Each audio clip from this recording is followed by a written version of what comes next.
Sorry. It's okay. Maybe while we're waiting for the computer to figure out the connection, we could just chat more informally. So I'm Minda Rebecca. I work at the National Center for Science Education. I have a PhD in biology from Tufts University, where I study impact on climate change on natural systems.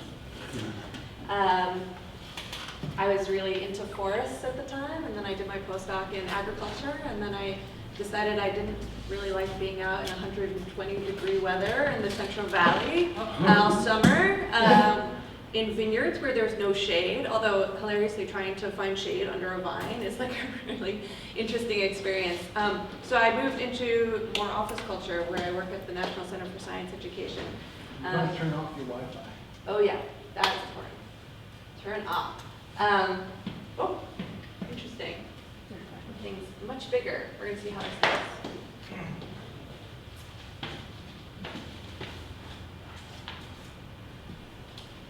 Very smart, Larry. Good job. Bringing that. So I work at NCSE, and my specialty is climate change, and I work mostly with our educators, addressing issues when they run into challenges dealing with climate change. And I'll go into that in a little bit, but I like to always know who's in my audience. So are there any educators or former educators, retired educators here? Excellent. What did you teach, or what do you teach? Well, I had a basic degree in biology, and my PhD in physiology, pharmacology, and taught in medical school, basic physiology. So great. So biologist. Wonderful. Yeah, And my brother's a geologist who preaches climate change for the last 15 years when people were laughing at him. oh, really? Good for him, though. He was talking about that. That's wonderful. Yeah. I just retired. I'm a Congratulations. bioengineer Uh-huh. and orthopedic scientist. Uh-huh. I was on the UCLA faculty for 17 years. Wonderful. Wow, that's great. And then in the back we had another educator. Yeah, I'm a researcher. I'm retired scientist, neuropsychology. Uh-huh. Wonderful. All these biologists. That's great. Anyone who works in climate change, either in their life or in their activism? Sure. Yeah, Doug Lowe and I have a small company that computes the impact of climate change for insurance companies.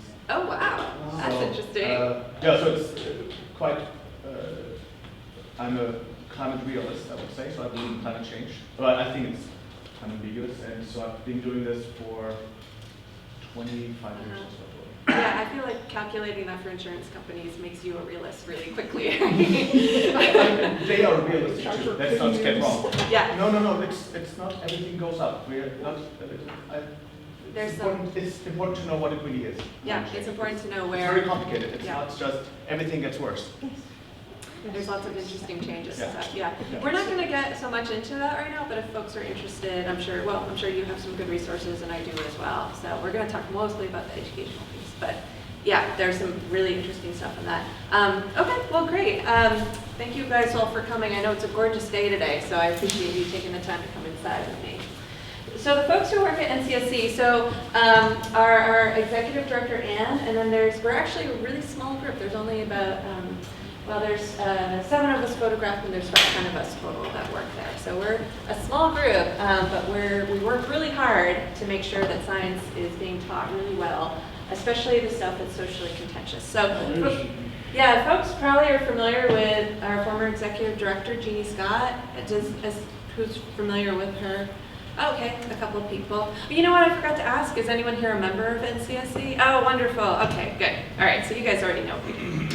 Well, this will be. That's their own gallery. Yeah.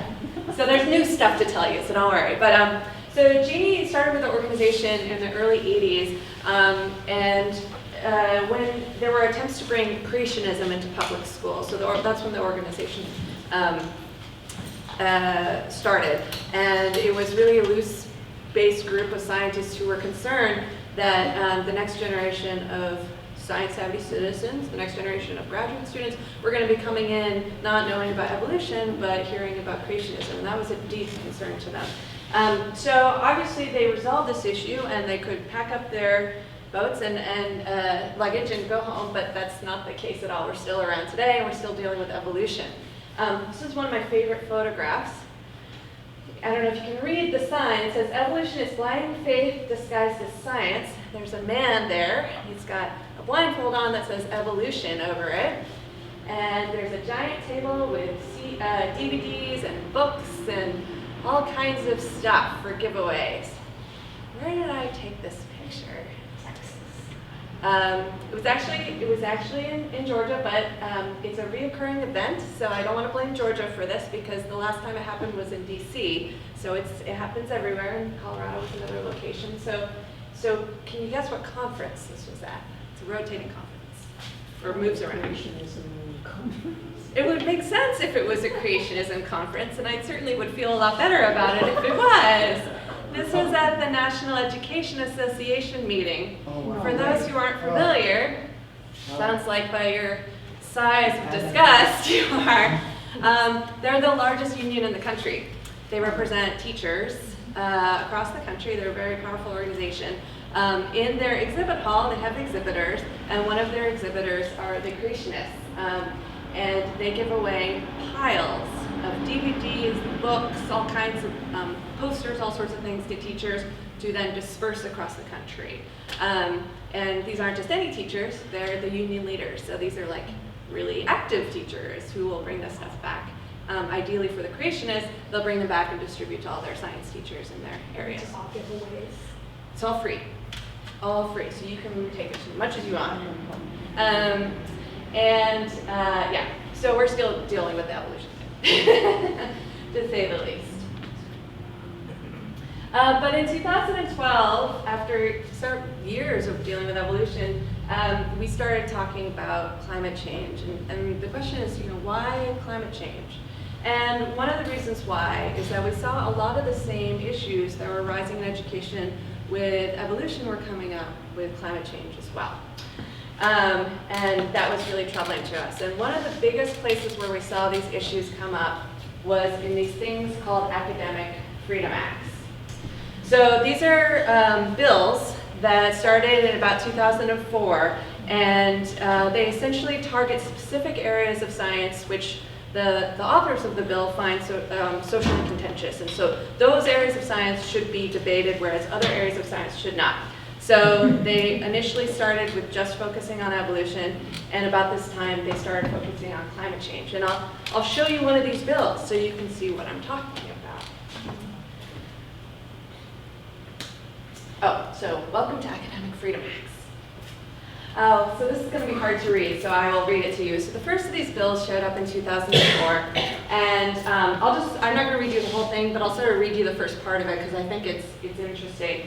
So the purpose of the education includes to teach and fully inform students about the various subjects presented to them at every educational level, and to fully and completely present to students all information on a given subject so that students might not be fully informed, but also taught to seek and acquire all information necessary for critical thinking. This already sounds great. Who doesn't love critical thinking? Awesome, cool.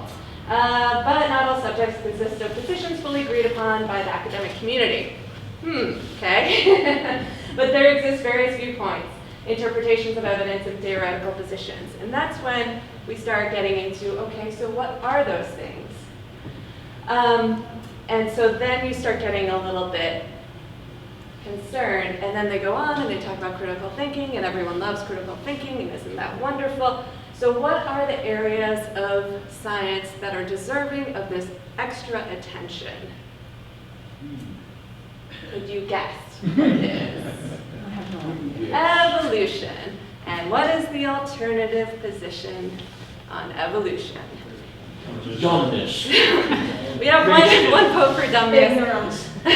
It's creationism, right? So they don't, and it's one very specific form of creationism because, as we know, there's multiple different interpretations of creationism as well. So in this case, they're looking for one specific young Earth creationist perspective to be taught as an alternative to evolution. So this one, fortunately, died. That was a close one. So obviously, we didn't have to worry about them after that because we got rid of them. But that's actually not the case because it started a flood of bills after that, and bam, bam, bam, bam, bam, all across the country until we hit Louisiana where it passed. And what was different about this bill in Louisiana? Well, this bill, all those other bills just targeted evolution. But this bill expanded to include global warming.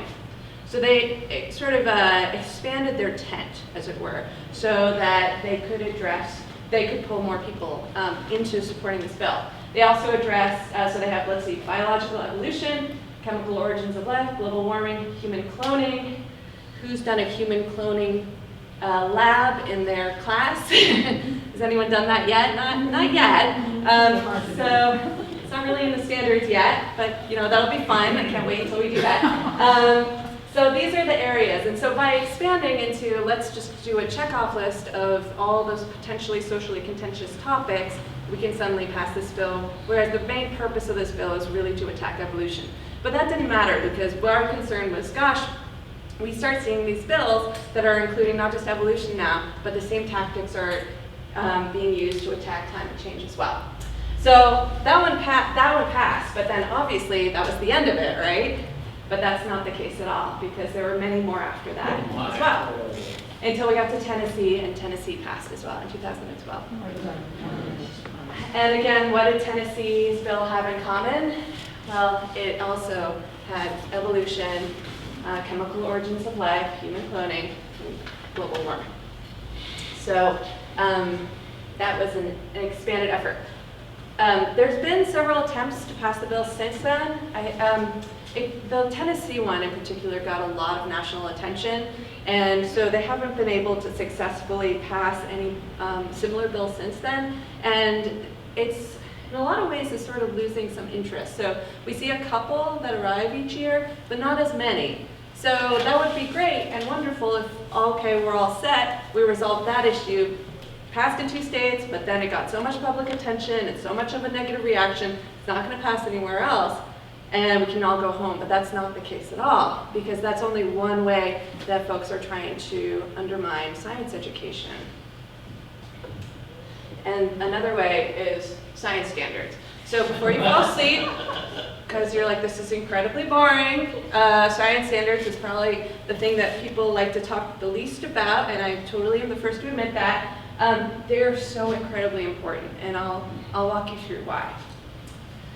So folks might not realize that a lot of states are renewing their science standards right now. Have you guys heard at all about that? So California has new science standards. We have adopted the next generation science standards and are in the early implementation process right now. And so we're one of many states who are looking at their science standards that were, in some cases, 10 or 15 years old, and renewing them, basically redoing them, which is great. You want to make sure that states are doing that so that students are learning the newest and greatest areas of science. So I want you to introduce you to a fellow by the name of Wade Linger. He was of the Board of Education in West Virginia. So Board of Education, it's an appointed position. So you're thinking he must be former educator, school administrator, scientist. What do you guys think? Must have some education. Well, I don't know. No. Let's not be that negative. No, but this is not uncommon where a Board of Education member or even a school board member actually doesn't have experience as an educator or working in schools or developing curriculum or anything like that. And they're, in this case, appointed to make big decisions for education in the state. And that's potentially troubling as what happened in this case. So what happened? Well, West Virginia was very excited. They had been working to adopt the next generation science standards, much like California did, because they were new science standards. They would have be able to pull the same kind of materials that were used in other states into their state. They're a very small state, so it's very hard to get any organization or company to create materials specifically for West Virginia. But if they have standards that other states like California has or so on, then they can use the same kinds of materials, and then the quality of the materials are going to be quite high. So the science educators in the state were really excited about it. They worked really hard to get the next generation science standards in. What happened was this fellow on the Board of Education didn't like the climate change component of it. Now, I won't walk you through what the climate change piece said, but it's very mundane. It's very realist. It's very, this is what's happening, this is the human contribution. And of giant standards, it's about maybe 2 or 3 lines. It's very small. But he didn't like that. He didn't agree with the science, and he took it upon himself to change the standards himself, not tell anyone that he had done it, and get them passed. And so in a giant amount of standards, you know, very few people on the final version of them are going to go by line to make sure everything is as they were. And if you're not told I made these changes, you might miss it. And people did miss it. And no one would have been the wiser had he not told a reporter about it. It's not the smartest move. This is what he said. There was a question in there, and he's talking about the science standards, that said, ask questions to clarify evidence of the factors that have caused the rise in global temperatures of the past century. If you have that standard, then that presupposes that global temperatures have risen over the past century. And of course, there's a debate about that. So he decided he was going to change it himself. So no background in the science, no background as an educator, nothing. And his conclusions, he told the New York Times later on, when they called and asked him about this, was that he had come to his conclusions about warming after doing research on the internet, which is always the best way to find the most up-to-date science. My response was, uh-oh, don't necessarily go to the internet as your first choice for great science. So sadly, the state then found out what was going on and got a lot of national attention. First of all, because of this thing happening in West Virginia, but also because that it was setting a stage for other Board of Education members across the country to do the same thing. And it was deeply concerning. And it wasn't just deeply concerning for folks like myself who work in climate change, but if you're a science teacher, you want to make sure that the science standards you're working off of are scientifically accurate. And this was problematic.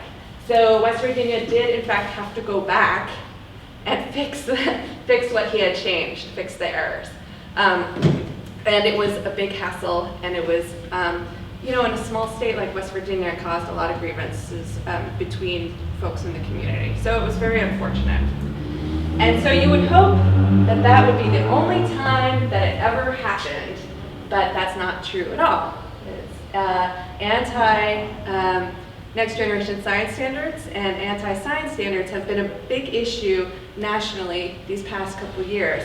And though evolution is often a hot button issue with the science standards, it's actually climate change is the thing that is getting people most riled up. And a lot of folks are saying things like, well, we'll adopt all the science standards. They're all fine except for these 3 that have to do with climate change. And you ask, well, what's the problem with those standards? Are they not accurate? No, we're in a coal producing state. So our children can't know about it. So that's the problem. So that's kind of where we are now with science education, and that's a serious problem. So this was one of my favorite stories. So Wyoming, several years ago, actually they adopted NGSS, and then they tried to defund it, and they had to throw it out, and so they came back this year with a new set of science standards that were all for Wyoming. They looked a lot like the next generation science standards, very, very similar. This is the superintendent here, and in an article she was quoted as saying, "We've worked to make sure that the takeaway, the rhetoric, that liberal rhetoric around climate change and around output carbon emissions, and make sure that our kids get a balanced approach to the science." So in short, what it sounds like she's saying is, we went in and we fixed the climate change stuff so it wasn't all liberal gibberish and stuff like that. So I was concerned when I saw that, because when I see something like that, I think, you've done something to the standards to make them not scientifically accurate. And I went and I looked, and they didn't really do anything. And all I can think is she's a politically savvy person in a state that did not want these science standards because of the climate change component. And so she just said that we fixed it. and it's not a problem anymore, and no one actually bothers to read them. So, brilliant woman, and my hat goes off to her. Anyway, so that's just two of the many areas that we struggle with when addressing it. And you're welcome for reading through all those science standards because they are as long and as boring as it sounds like, but it's worth it too because all of the curricular materials come off of those standards. That's how they develop assessments, that's how teachers know what to teach. And when a parent or administrator says, I don't want you teaching evolution, or I don't want you teaching climate change, all a teacher has to do is say, well, it's in the standards, I have to. But if it's not in the standards, what are they gonna do? So standards are protection for teachers to be able to teach science. So you may be thinking, well, who cares if it's in the standards? Teachers will know what to do. And that would be ideal if that was the case. So we got together at NCSE with some researchers at Penn State to figure out, well, what do teachers actually know and what are teachers actually teaching on a national scale? So we did a big national survey. We asked them a whole bunch of questions, which I won't go into all of them with you here today. I'll just go through a little set of them. But one of the questions we asked that I thought was most informative is, what background do you have as a teacher teaching climate change? And most of the teachers said that they had no formal instruction on climate change. So you saw the Board of Ed member who said, well, I did my research on the internet. That's something that we see a lot of teachers doing. And if you Google climate change on the internet, you're not gonna get the greatest materials out there. And that's unfortunate. Part of that has to do with the science being relatively new. So if you were in school 10 years ago, 15 years ago, it might just not have been on the radar for teaching it. And some of it has to do with not a lot of professional development available. There is some stuff and it's fantastic, but it's just not as widely available as it should be. So with very little formal training on climate change, how often do you guys think it's actually being taught? Like what percentage of teachers nationally do you think teach climate change? 4%? 15%. 15%. No, more than 40? 40%. All right, I like optimism. That's great. Anyone want to go higher? Lower? No. We're good. Okay, we're good. We're the lowest is 4, the highest is 40. It's actually, oop, I went backwards. Sorry. It's actually much higher than that, and we were shocked. So these are different subject areas. So we have biology, earth science, physics, chemistry, and then we also have middle school. So these would be, the top ones would be high school. And 86% of biology teachers reported teaching climate change. It's not in biology or life science standards. So they're just taking it on their own to do it because they think it's important. Earth science, it's more typically in earth science standards, depending on the state. 95% said they were teaching it. Physics and chemistry, which certainly intersects with climate change, but I wouldn't anticipate a physics teacher necessarily covering it, almost 50%. So, and for chemistry, more than that. And then middle school teachers, 70%. So that was really surprising to us, and that was some really great news because it was like, yes, teachers are teaching this. This is great. They think it's important. Almost 70% of the teachers surveyed agreed that global warming was caused mostly by human activities. So they were agreeing with the scientific consensus. So we wanted to ask them, how is climate change being taught? So how are you teaching it? And so we wanted to know, are you teaching the consensus that it's caused mostly by human activity? Are you teaching that, no, it's caused all by natural causes? Are you avoiding the topic, or are you doing something in between? So let me walk you through this figure. Let's see what I have. So over 50% are teaching the scientific consensus, so that's great.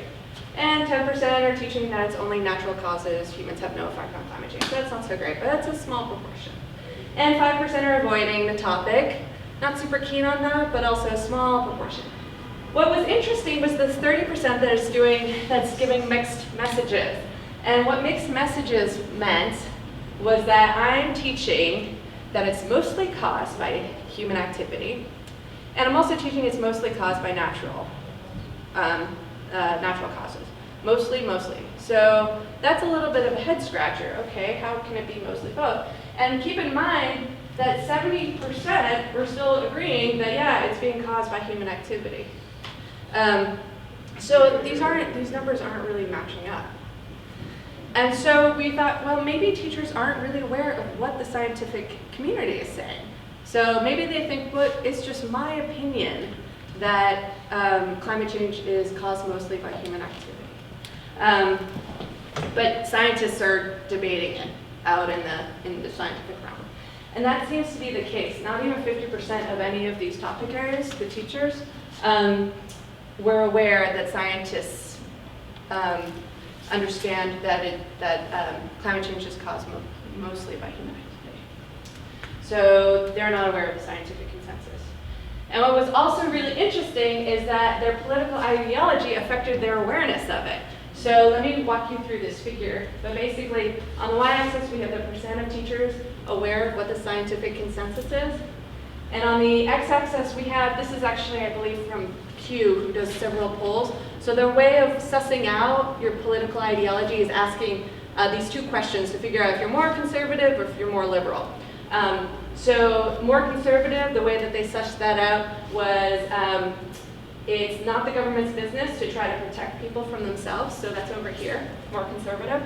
And then the more liberal, the way they suss that out is sometimes government needs to make laws that keep people from harming themselves. So that's sort of the way that they do it, so we followed suit. And it turns out the folks who are more on the liberal end tended to be more aware of the scientific consensus. And so I think that you could make an argument, oh, well, liberals are just so much more educated on this, but I don't think that's actually the case, because if you're more on this spectrum, the media that you're taking in is going to talk a lot more about the scientific consensus than if you're more on this spectrum. And I think that that's probably where it's coming from. Did you have a question? I do have a question, and that is, I'm wondering if the teachers themselves, what's the plan for getting them educated, because probably they didn't get Yes. this information when they were in school, so I'm wondering What's what the to plan? educate them. That's- if your organization offers. Are you psychic? I can tell we're in like we're in the atheist group and we have a psychic here secretly. Paranormal. Uh-oh, there's some paranormal activity. You in my head. Thank you, that was a great segue. So great. What is NCSC doing about this? And so I gave this talk recently, and I think when I give all this information, people are like, oh, we're not doing enough, we're not doing enough. And I want you to keep in mind, I showed you how many folks we have at NCSC. We're a small group, and we're working at max capacity, but we work with lots of other organizations. And so we are one piece of a really big puzzle. And so I'm going to tell you about what we're doing and how we're working with other groups, but I'm happy to also share with you what other groups are doing too to really push this forward. The nice thing about this study is that no one had looked at this before to ask, are teachers teaching climate change and how are they teaching it? Now that we know that we can, like, okay, this is what we need to do about it. So what's NCSC doing about it? Well, just about this time we started our first teacher network. We had always worked with teachers before, but we hadn't done specific outreach to them. So, for example, getting them into a special network and connecting with them about lesson plans and that sort of thing. So we started that up very recently.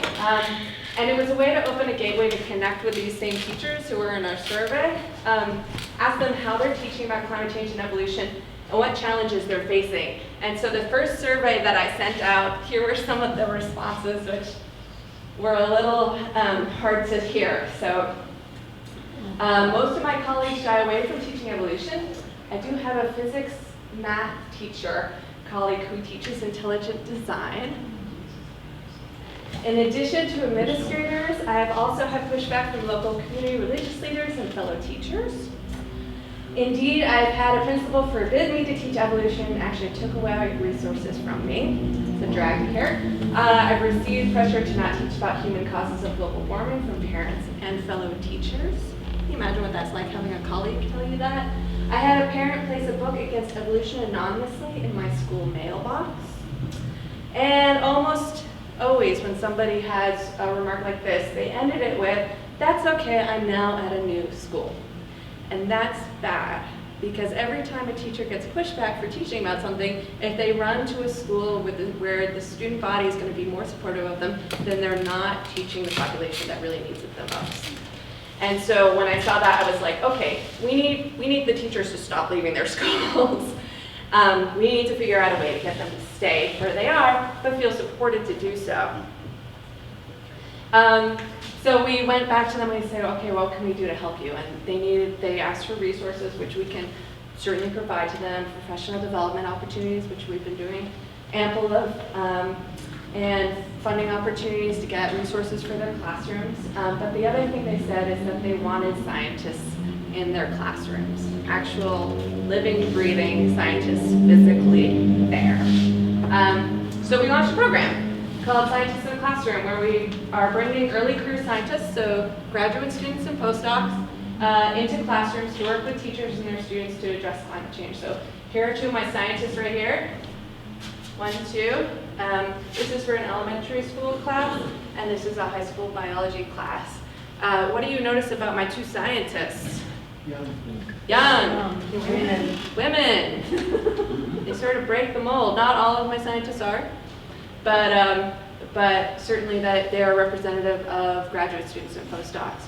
And one of the things, the takeaways that the students had, in addition to, hey, we're talking about these topics and the teachers getting added support to make sure that they cover these topics, was, oh, hey, maybe I could be a scientist too, which is the other nice thing about it. We did have one teacher during our pilot who asked if she could get a scientist to talk about a less contentious topic. And we said, no, we only, for our program, focus on these two areas because we want to make sure that teachers aren't skirting these topics. We want to make sure that they feel comfortable to cover it, and if what they need is a scientist to help come in and support them on it, then that's what we'll do. But there are other programs that you can get somebody to come in and talk about anatomy, physiology, or neurology, or anything like that, but this is really our area. The next thing that they said is they said, we need more community support. When these issues come up, sometimes if you're a teacher, you can imagine you probably feel completely alone if someone is challenging you on teaching this topic, and making sure that, and oftentimes the folks who are coming to you and complaining about you teaching about climate change or evolution are going to be very vocal about it. Whereas other folks in the community who are supportive of you or don't care either way, it's fine, they're probably not going to be as vocal. And so you end up feeling really alone. So having that community support available when issues arise is incredibly important. So we started something called Science Booster Clubs, which is, my boss likes to say, and she likes to call it sort of like a band booster club or a football booster club, but instead of boosting those things, it's boosting science education in the community. It's community support and fundraising for science education and science teachers. And we launched our first one this past fall in Iowa City. Has over 500 members with an audience of about 3,300 people. And they've done science night speakers, activities, teacher grants, and they address evolution and they address climate change. So those are the areas that they're focusing on. And you can see Emily, who's our staff in Iowa, dressed up as Captain Planet. She has a PhD in microbiology, and there's nothing she won't do for science education and get, including dressing up in a ridiculous fit there. She did give me permission to show you all that picture. So we did the pilot, and now we've expanded into 3 additional communities. So ideally, we're going to hit 1,500 community members, all in Iowa. So we get asked, why Iowa? Why do you think we chose Iowa? Go ahead.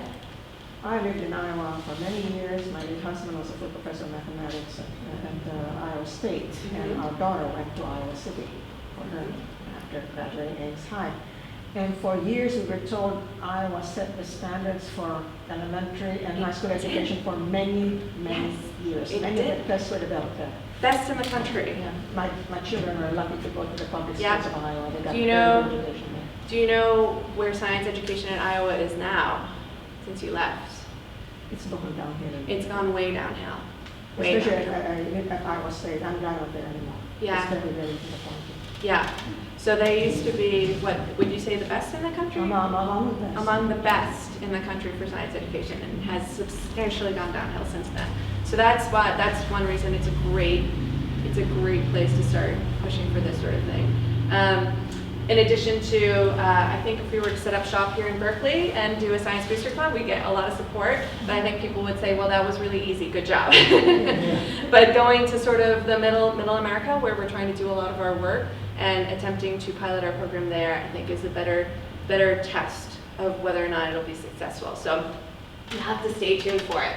So one of the questions I always get asked, are we just preaching to the choir? And it seems not that we are not preaching to the choir. So from Emily's preliminary research on her booster clubs, she's found that 40% of the people are unfamiliar with the basic science of climate change. It's not surprising. It's probably, if you went out on the street, that would probably be about the same.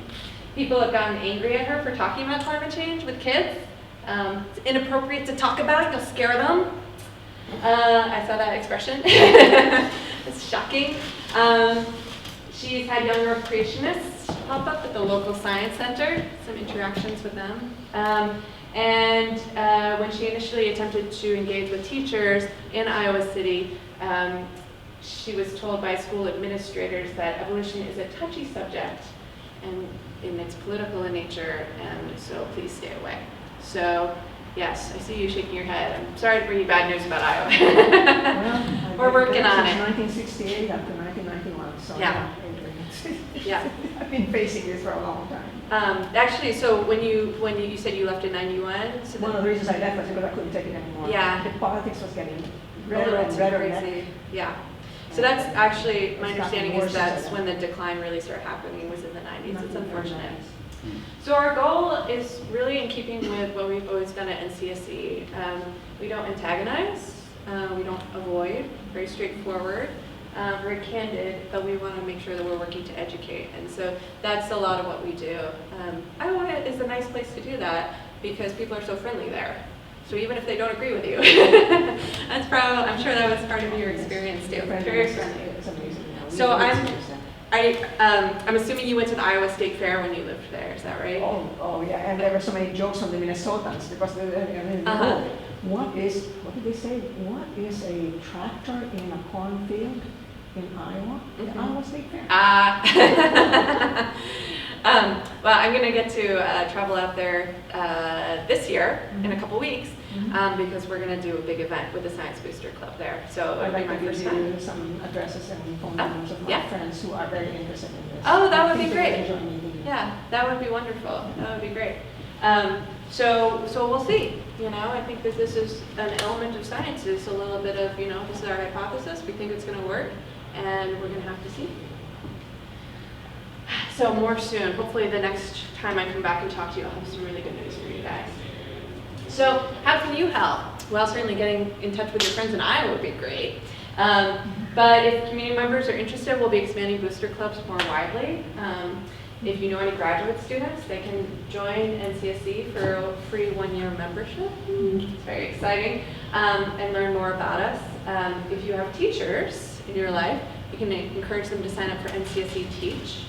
And you can also encourage either the early career scientists, the graduate students, or the teachers to sign up for a scientist in the classroom. But of course, supporting science education in your local schools is important. And then also, obviously, we're a nonprofit organization, so every little bit helps us along the way. And I heard that there were a couple members here, so thank you very much for your continued support. We really appreciate it. So that's it, but I know we have a lot of time, so I'm happy to answer questions and what have you. So thank you so much.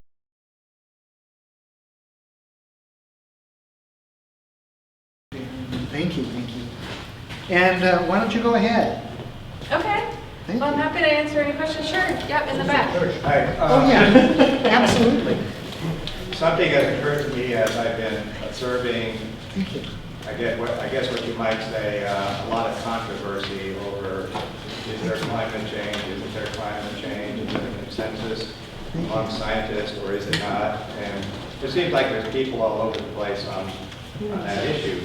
It seems to me it's something that's very obvious that I think hopefully everybody can agree on, is that we are polluting the air and the land and the sea, okay?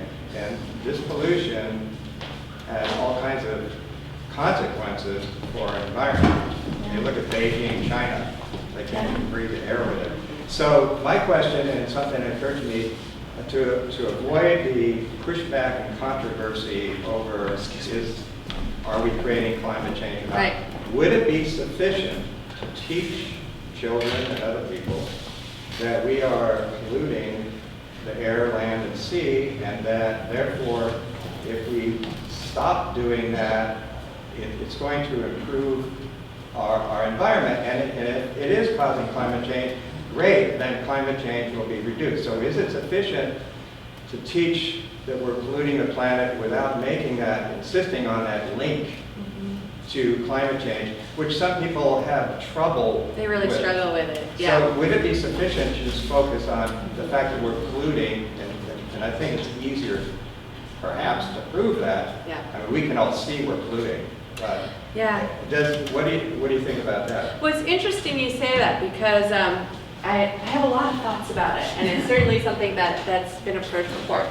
It is, first of all, it is something that we see teachers do. So if they're in areas where the word climate change would just be an immediate firing, or cause hell to rain down on them, they oftentimes will talk more generally about human impacts on natural systems. One of the nice things that I see a lot of teachers do is talk a lot about the nature of science. And they feel very strongly, and I agree with this, that if you teach children about how science works, then any issue will give them the opportunity to really dig into the evidence. And so there is that option too. Personally, where I work, I tend not to try to shy away from something just because it's socially contentious, but I do understand when people do. With that said, we were talking about incredibly boring science standards earlier. One of the nice things about the next generation science standards is it talks a lot about human impacts on natural systems, and then gives teachers the opportunity to decide how they're going to talk about that. Because as you mentioned, there are so many ways that humans are impacting natural systems that you don't have to focus on one area in particular. And it's also nice too because then teachers can focus a lot on what's local to their area. So what might be talked about here in Berkeley might actually be kind of different from what you talk about in Walnut Creek, right? Because we're right here on the bay in Walnut Creek, you're closer to sort of the Central Valley area and so on. So you might talk about different things.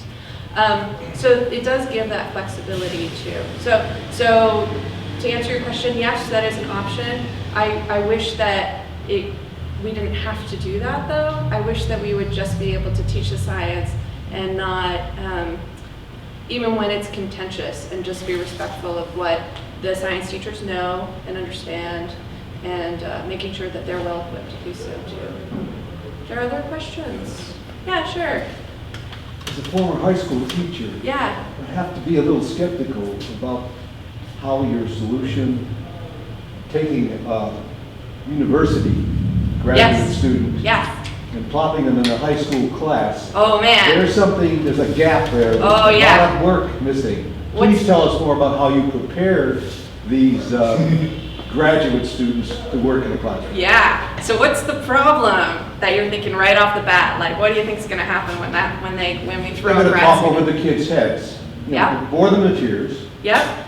and going to be surprised that the kids don't come up with answers like they get in seminars. Yep.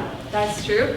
And kids might run wild all over them. Well, if you leave them in the class alone, yeah. Oh man, forget it. Yeah, everyone's like, oh, forget it. So what do you think? What would you suggest then a resolution to that would be? Well, you've got to prepare the students. As teacher, Yeah. that normally is in that class, has to prepare the students for the experience. Yeah. And in order to do that, that means the teacher and the graduate student have to learn to communicate with each other. Yes. The teacher's got to know what's coming, Yeah.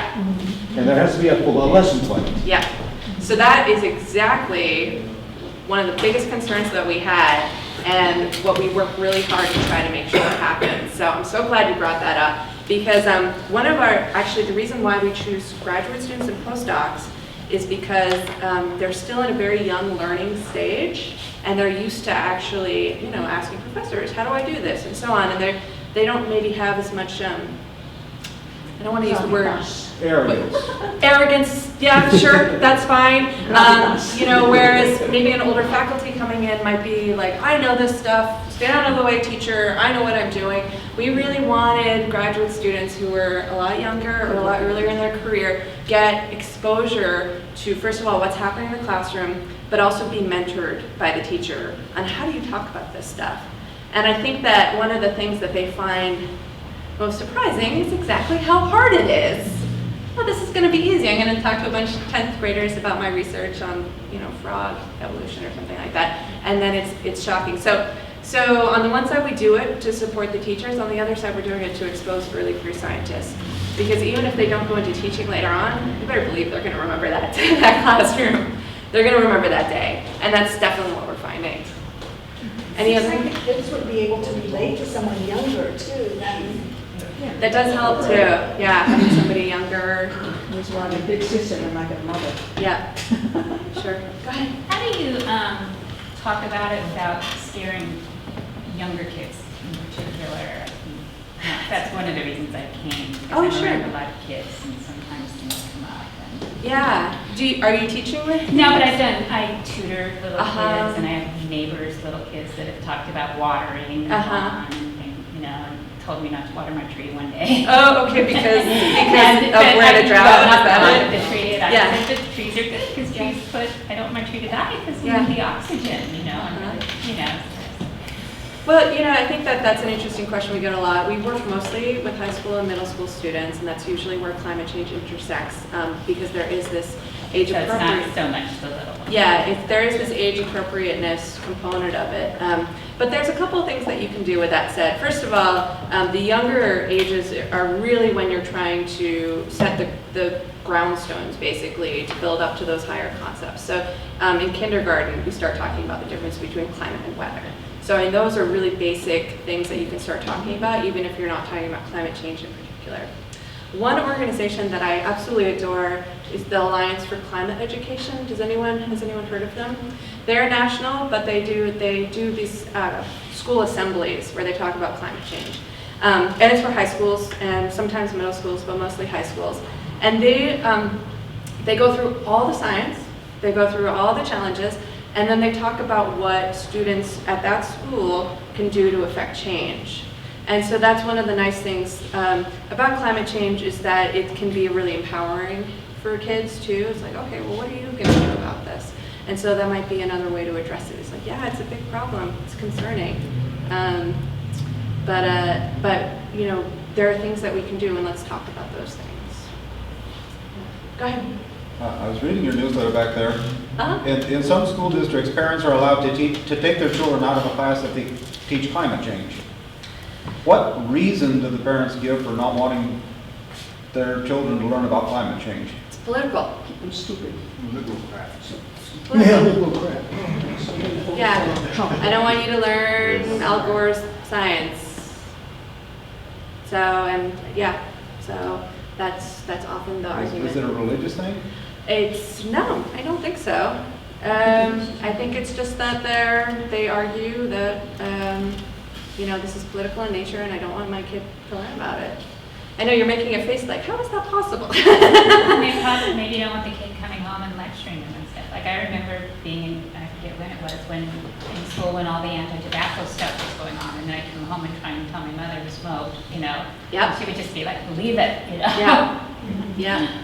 I think that's a great equivalent analogy is, it's smoking and that's one of the things that we've heard, one of the criticisms of including climate change in standards, in science standards in states that where they have a big component of their economy is fossil fuels, is I don't want my kids coming home and telling me that I'm polluting the planet. Oh, so a North Carolina school district might not want to have their children be educated about the hazards of smoking? That's right. They certainly might not. That's true. I have a kid. I could totally understand. I have a son. I could totally appreciate that. But you know, we have to have a little bit of a reality check, right? Is that this is what it is. Yeah. So go ahead. I have 2 kids, a 9th grade and a 6th grade. And I've seen patently false things being taught by teachers Oh, no. about climate change. For example, the number of tropical cyclones or hurricanes is going to increase. That has been taught for many, many years in schools. I know, I'm from the Philippines. Yeah, And then but- we receive Now, typhoons that you hold on, will but, believe. no, but people say it has increased. And if you read the latest IPCC report, for example, from the Intergovernmental Panel for Climate Change, it says unambiguously that that's not a settled question. There's huge uncertainty around that. In fact, some categories of storms might go down, and the really strong ones might go up. But I just want to preface it this way. Anybody who has read the IPCC reports since the 90s, which I have from a professional point of view, knows that even science has changed its mind. It has. And that makes it incredibly complicated. If I go to a school, which I sometimes teach, do exactly what you said. Oh, go to school and wonderful. teach fluid science there about evaporation, water cycles and whatnot. I see that some teachers really stand there and say, yeah, we see all this increase in hurricane activity. And I just have to say, no, I'm sorry, we don't.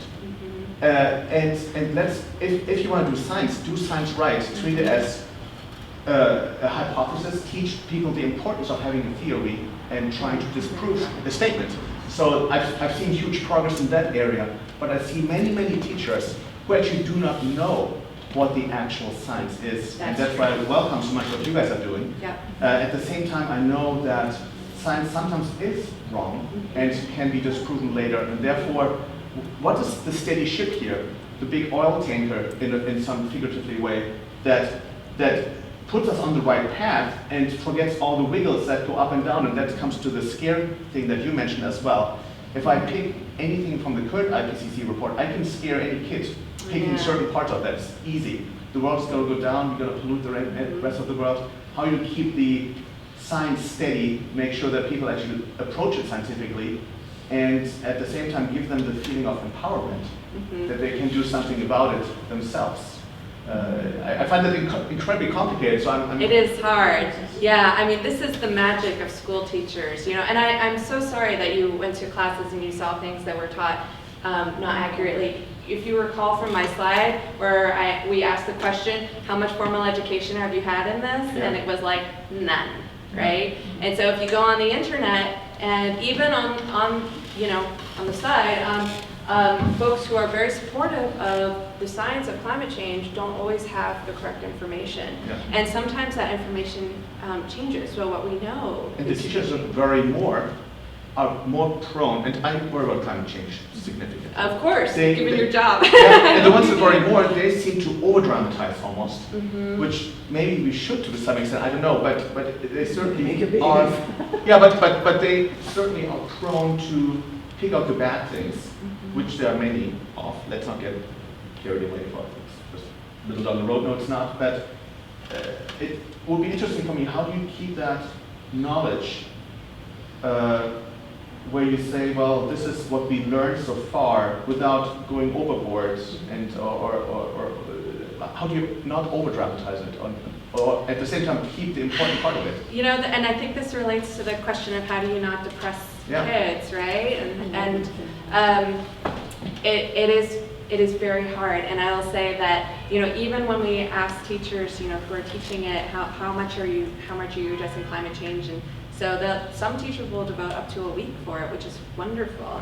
But you know, my question to you is a week even enough time? No. Yeah, Right. right? So and they're covering, you know, high school biology. You have a 9th grader? Is Yeah. that what you said? Yeah. So was your child in 9th grade biology or? I know he's just coming to 9th grade. Oh, he's He coming just into leaving 9th middle grade. school, yeah. So you'll get to see everything that they have to cover. It's this huge area, and so it becomes this huge challenge. I think. Not to tout one of our programs, but one of the nice things of having a scientist come into your classroom to talk about climate change is that they can address some of those things. And ideally, graduate students are going to be up on the latest research, and as well as be able to talk about their research too. So that is a nice component of it. But I wish I had better answers to you. It's very hard. It is. But I find that if you set a foundation on the nature of science solidly enough, Yeah. then you can, with your audience, just off the cuff say, as far as we know, there's much still to be learned, and so far, this seems to be the pattern. It's all statistical, okay, there are no absolutes in science, just the way Feynman was expressing it. If you lay a foundation like that, then you have room for them to consider this is something that seems to be happening. The odds against it not happening are so great that maybe we ought to do something about it. But there's still much to learn, and in that learning, we may come up with solutions. Yeah. Well, I think that that goes back to a really interesting point that you mentioned. Sorry, what was your name? Doug. Doug. That Doug mentioned too is, you know, going back to, you know, oh, we need to have students debating the science on climate change.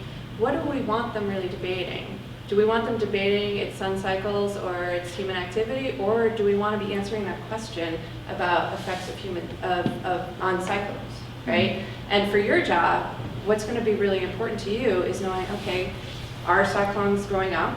Are hurricanes going to go up? Where will they hit if they do? How extreme are they going to be? Those are really important questions. And if we can, like you said, through the nature of science, but also if we can start getting kids thinking about, wow, these are really important questions because it's going to impact me, it's going to impact my community. Those are really good questions to have students start to be asking without scaring them. So good luck with that. That's a tricky one. But don't you see a change in language? So I remember I sometimes listen to conservative talk radio for entertainment. Oh. And I'm sorry. And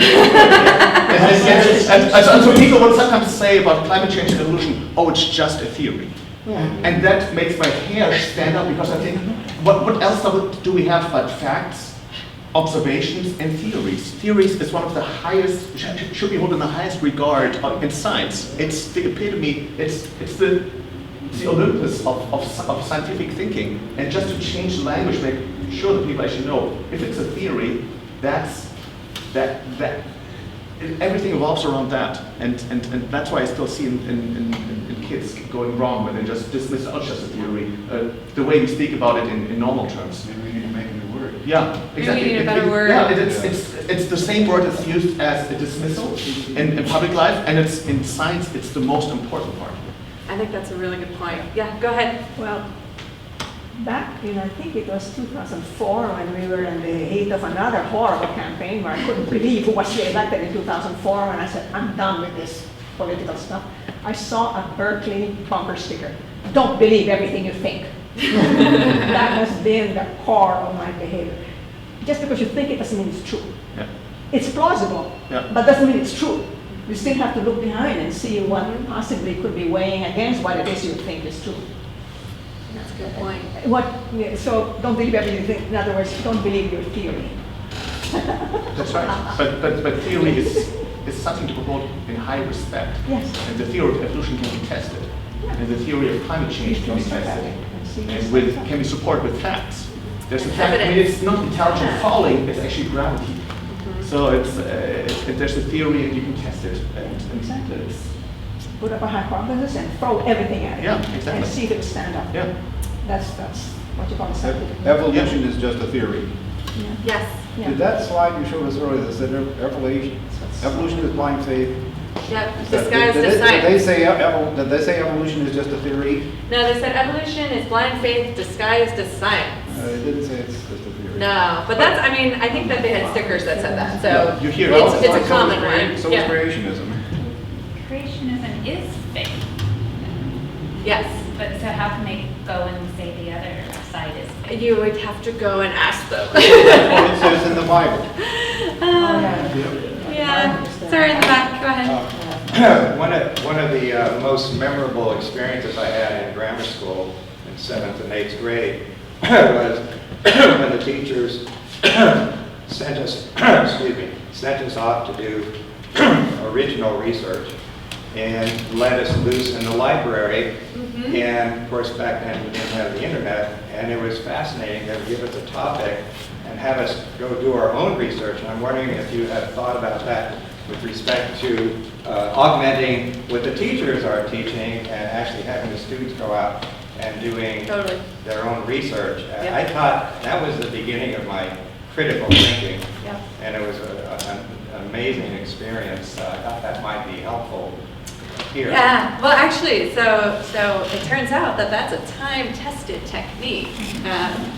Yeah, so some of the best teachers that I've seen start the class with nature of science. What is science? What is a theory? Really get digging into that so teachers can, or so students can really start to understand that. They give their students authentic data to work from, which is wonderful in this day and age. You can actually get data from NASA, work with, and actually look at this stuff yourself.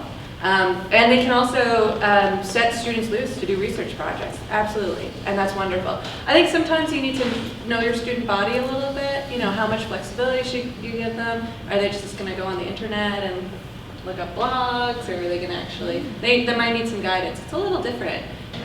But yeah, that's one of the greatest ways to do it, absolutely. Go ahead. I'm a non-retired scientist, but I never realized how much kids love science until I had my own grandkids. And I come over to visit them, and they want to do an experiment.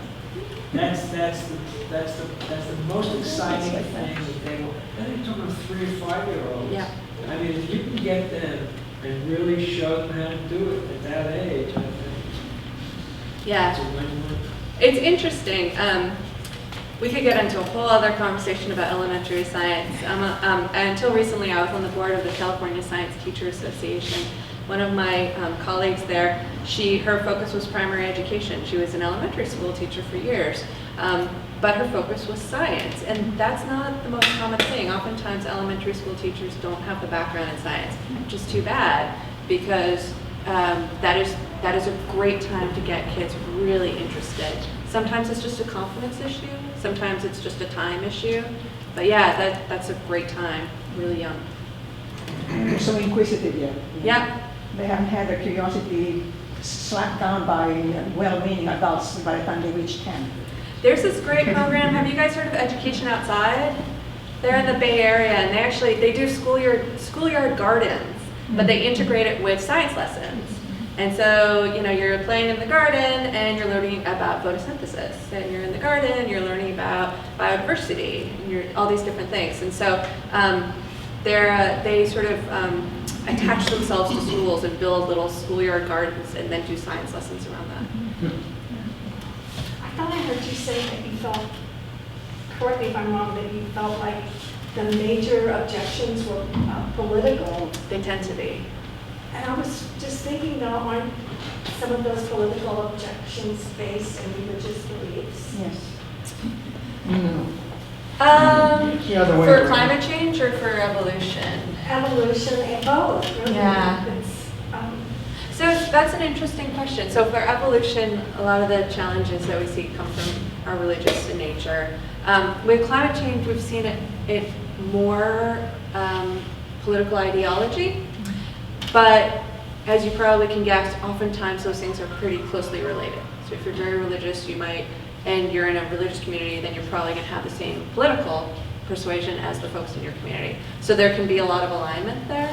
But that's not to say that there are religious communities that are very supportive of the science around climate change and very concerned about it. For example, evangelical communities who feel that the earth was, they're supposed to care for the earth. And climate change inherently is against that. Right. So there are some religious communities as well who are not only supportive of the science, but concerned, deeply concerned. Yeah. I think a lot of people have brought up these issues regarding getting people to think of theory as being a prime thing, as testing hypothesis against evidence as being a prime thing. It's a systemic and empirical concept of knowledge. But the problem is we have this other concept of knowledge, which I think has its basis in faith, and also a real strong basis in just families, authoritarian families, and, you know, human history of this is the way things are. These truths are revealed to me by my parents, or by this religious work, or by whatever. And you don't, your culture or your tribe, you don't learn to think independently, you don't learn to challenge them. And therefore, when you're confronted with another set of knowledge, such as that of science, you just see it as another belief system. Right. And I think ultimately and this is the reason I'm more active in the atheist movement than any other, I think it's a need to really challenge that core epistemology of faith and of revealed knowledge versus empiricism and critical thinking. And it's not easy to do because what you're talking about sounds like bullshit to these kinds of people. Yeah, but how do you how do you convince people that science is not man-made? That Well, science it is something. man-made. Yeah, but no, I think the principle of evidence, of theories, of theorems, I mean, goes.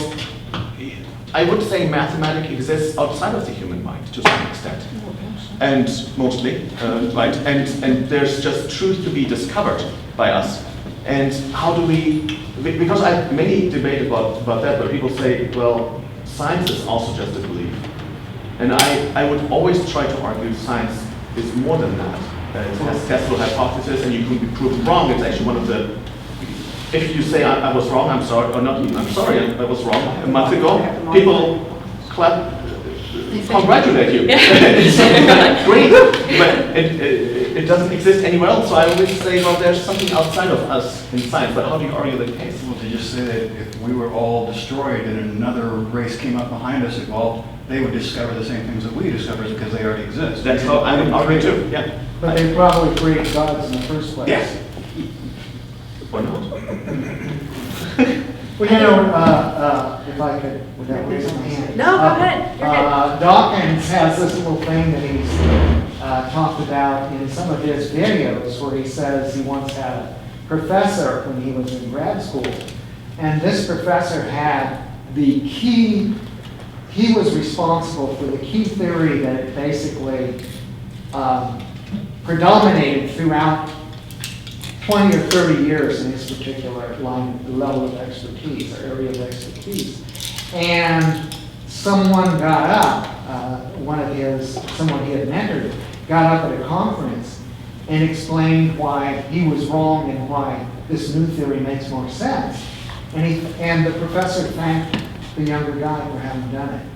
I mean, that's a very different attitude than this one that we're talking about of belief. And I think you have to challenge belief as a valid theory of knowledge.